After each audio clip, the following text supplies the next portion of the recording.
Comment le MEN se profile par rapport à la question des collections, de leur renouvellement ou leur accroissement? Je dirais que finalement, le fait de se poser des questions sur des objets qui seraient arrivés de manière illégitime en Europe et d'imaginer même les restituer ne remet pas en question finalement le principe de base qui est de constituer des collections nouvelles.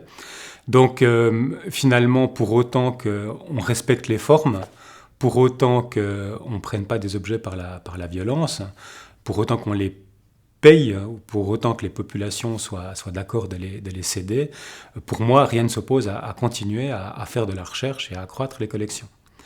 Et on a plein de projets en cours, mais je crois que c'est le cas dans tous les musées, où finalement on se rend compte qu'actuellement il y a un énorme va-et-vient au niveau des collections. Donc certaines pièces sont destinées à quitter l'Europe et à retourner dans leur région d'origine.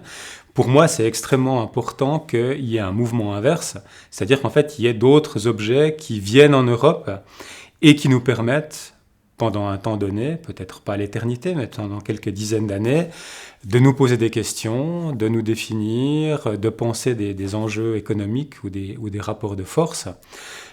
Pour donner un exemple précis, on a typiquement des coiffes papous qui nous ont été amenées par une collectionneuse elle-même à moitié papou, qui a fait un travail d'ethnologue sur le terrain. Donc elle a amené ses coiffes en Europe, parce que finalement sur place, elles n'étaient pas considérées.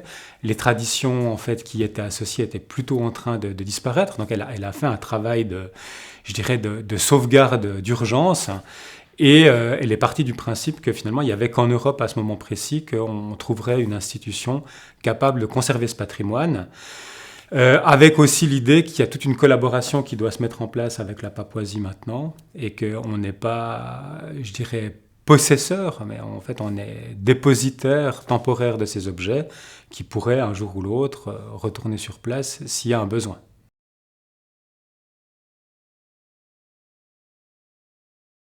Alors il y a eu plusieurs missions scientifiques qui ont étroitement associé des ethnologues et des biologistes, notamment une qui a eu lieu en Angola dans les années 30. Ce qui est assez frappant, c'est que la mission, à l'origine, est plutôt une mission de sciences naturelles. Donc c'est pour ce volet qu'on alloue des moyens.